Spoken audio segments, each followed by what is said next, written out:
Hello friends, basic to advance Tally series में आज मैं आप सबका एक बार फिर से स्वागत करता हूं। दोस्तों, अपनी लास्ट वीडियो में हमने जाना था लेजर कैसे क्रिएट करते हैं और उनके ओपनिंग बैलेंस का बिल वाइज ब्रेकअप कैसे करते हैं, लेजर को ऑल्टर कैसे करते हैं, उनको डिलीट कैसे करते हैं। दोस्तों, लेजर बनाने के बाद उनसे ट्रांजैक्शन की जाती है। मैं क्लियर करके चलूँ, ट्रांजैक्शन दो टाइप की होती है, कैश ट्रांजैक्शन और क्रेडिट ट्रांजैक्शन, यानी नगद लेन देन और उधार लेन देन। इन ट्रांजैक्शन को जब हम टैली स्क्रीन पर करते हैं तो उसके लिए अकाउंट्स ओपन करने पड़ते हैं और कुछ रूल्स होते हैं। तो आज हम कवर करेंगे टैली प्राइम में कितने टाइप के अकाउंट ओपन किए जाते हैं, वो कौन कौन से होते हैं और उनको टैली प्राइम के अंदर कैसे करते हैं। तो वीडियो को ज़्यादा लंबी ना करते हुए आइए स्टार्ट करते हैं। मैं आपके लिए एक असाइनमेंट लेकर आया हूं, मैं आपको दिखा देता हूं। दोस्तों देखिए, टैली प्राइम के अंदर 3 प्रकार के अकाउंट ओपन किए जाते हैं, जिसमें से सबसे पहला अकाउंट है पर्सनल अकाउंट यानी व्यक्तिगत खाते। तो व्यक्तिगत खाते कुछ इस तरीके के अकाउंट को बोलते हैं जो किसी व्यक्ति या किसी संस्था के नाम से संबंधित होते हैं। जैसे राम्स अकाउंट, राम एक व्यक्ति है। गोपाल्स अकाउंट, गोपाल भी एक व्यक्ति है। एसबीआई अकाउंट, एसबीआई एक संस्था है। तो दोस्तों, अगर हम राम की, गोपाल की बात करें कि इनके लेजर को क्रिएट करने के लिए ग्रुप कौन सा होगा, तो ग्रुप दोस्तों 2 ग्रुप होंगे हमारे, या तो सेंट्री क्रेडिटर होगा या सेंट्री डेबिटर होगा। इसी तरीके से एसबीआई बैंक है हमारा, तो इसका ग्रुप होगा बैंक अकाउंट। लेकिन ये सब जो इस तरीके के अकाउंट होते हैं उनको हम क्या बोलते हैं, पर्सनल अकाउंट। इसी तरीके से दोस्तों हमारा सेकंड अकाउंट है रियल अकाउंट। रियल अकाउंट यानी वास्तविक खाते, ऐसे खाते जो धन और संपत्ति, कैश एंड एसेट्स से रिलेटेड होते हैं। जैसे कैश अकाउंट, कैश अकाउंट के ग्रुप की बात करें तो कैश इन हैंड होता है। प्रॉफिट एंड लॉस अकाउंट ये प्राइमरी होता है। परचेज अकाउंट, परचेज अकाउंट होता है। सेल्स अकाउंट, सेल्स अकाउंट होता है। बिल्डिंग, बिल्डिंग दोस्तों एसेट्स होती है, तो बिल्डिंग या तो फिक्स एसेट्स होगी या करंट एसेट्स होगी। इसी तरीके से ये सब किस टाइप के अकाउंट हैं, रियल टाइप के अकाउंट है, क्योंकि ये कैश और एसेट्स से रिलेटेड हैं। इसी तरीके से दोस्तों थर्ड अकाउंट होता है हमारा नॉमिनल अकाउंट। नॉमिनल अकाउंट यानी अवास्तविक खाते, ऐसे खाते जो इनकम और एक्सपेंस, जो खर्च और आय से रिलेटेड होते हैं। जैसे सैलरी, सैलरी के अंदर दोनों की दोनों प्रॉपर्टीज मिलती हैं। अगर आप सैलरी को पे कर रहे हो तो ये आपके लिए एक्सपेंस है, और सैलरी को रिसीव कर रहे हो तो आपके लिए इनकम है। इसी तरीके से कमीशन होता है, कमीशन अगर आप पे कर रहे हो तो एक्सपेंस है, रिसीव कर रहे हो तो आपके लिए इनकम है।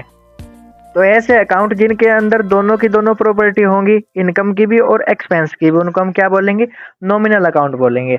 अब दोस्तों, इन तीनों के तीनों अकाउंट की एंट्रीज को पास करने के लिए टैली प्राइम के अंदर इनके गोल्डन रूल्स होते हैं, जिनको हम बोलते हैं golden rules of journal entry. Golden rules of journal entry में सबसे पहला अकाउंट पर्सनल अकाउंट, जिसके लिए जो रूल दिया गया है वो है पाने वाला डेबिट और देने वाला क्रेडिट। दोस्तों, इन रूल्स का यूज करके हम किसी भी एंट्री के अंदर, किसी भी क्वेश्चन के अंदर डेबिटर और क्रेडिटर फाइंड करते हैं।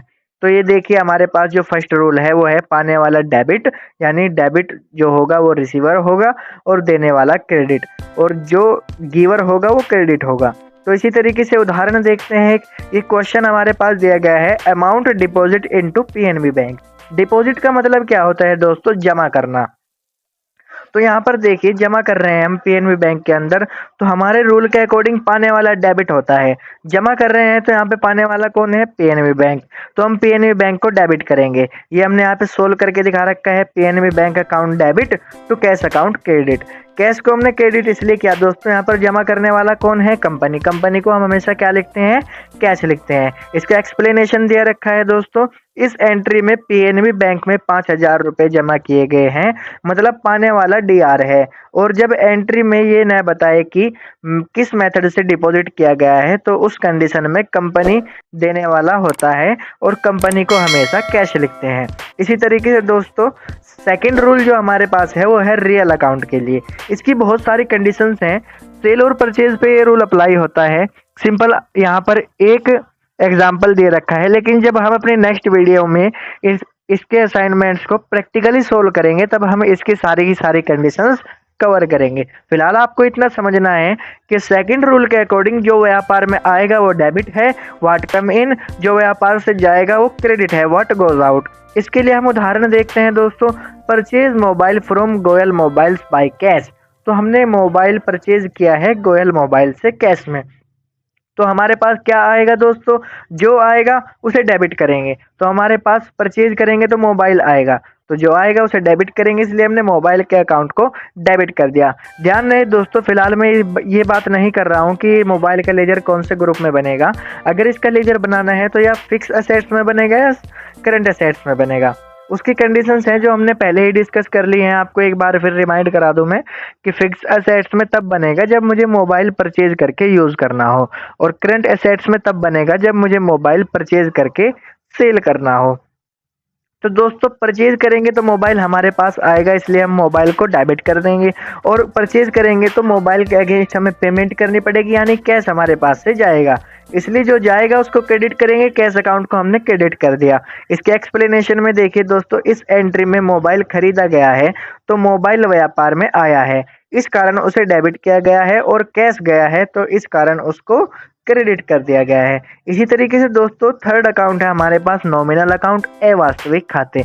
नॉमिनल अकाउंट का जो रूल है वो इनकम और एक्सपेंस से रिलेटेड है। इनकम और एक्सपेंस से रिलेटेड मतलब जितनी भी हमारे खर्च होंगे, जितने भी एक्सपेंस होंगे, जितनी हानि होगी, जितने हमारे लॉस होंगे, उन सबको हम क्या करेंगे, डेबिट करेंगे, और जितने भी हमें लाभ होंगे, जितनी इनकम होगी, जितनी आय होगी हमारे, जितना भी प्रॉफिट होगा, उन सबको हम क्रेडिट करेंगे। तो ये मैंने लिख के दिया रखा है यहाँ पर। इसके एक एग्जांपल देखते हैं हम। अमाउंट पे कर रहे हैं हम रिपेयरिंग के लिए फ़ोन पे से 1500 रुपये। तो देखिए दोस्तों, रिपेयरिंग के लिए कर रहे हैं तो रिपेयरिंग पे हमारा क्या हो रहा है, खर्च हो रहा है, एक्सपेंस हो रहा है।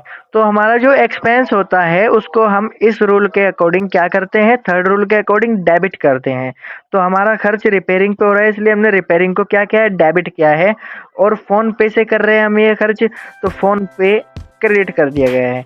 तो देखिए दोस्तों, इस थर्ड रूल के अकॉर्डिंग जो एक्सपेंस होगा वो डेबिट है। रिपेयरिंग के लिए 1500 रुपये डेबिट कर दिए गए हैं। इसी तरीके से हम फ़ोन पे से कर रहे हैं तो फ़ोन पे के से 1500 रुपये क्रेडिट कर दिए गए हैं। इसका एक्सप्लेनेशन देखिए दोस्तों, इस एंट्री में रिपेयरिंग के लिए खर्च किया गया है, इसलिए रिपेयरिंग को डेबिट किया गया है, और ये खर्च फ़ोन पे से किया गया है, इसलिए उसे क्रेडिट किया गया है। तो आशा करता हूँ दोस्तों आपको जर्नल एंट्री के तीनों रूल और जर्नल अकाउंट समझ में आ गए होंगे। अगर किसी को अभी भी कोई भी दिक्कत है जर्नल एंट्री में रूल्स में, तो वो मुझे कमेंट कर सकता है। मैं उसकी कमेंट को रीड करके उसके क्वेश्चन का सॉल्यूशन दूंगा। और वीडियो अगर आपको अच्छी लगी हो तो आप वीडियो को लाइक कीजिए, चैनल को सब्सक्राइब कीजिए। इस सीरीज में आने वाली हर नई अपडेट आपको मिलती रहेगी। इसकी प्लेलिस्ट को एक्सेस कीजिए। यहाँ पर आपको फ्री ऑफ कॉस्ट तीन कोर्स मिलने वाले हैं, जिसमें हम सबसे पहले टैली अकाउंटिंग को कवर करेंगे, फिर बेसिक कंप्यूटर को कवर करेंगे, और इसके बाद हम प्रोग्रामिंग को कवर करेंगे।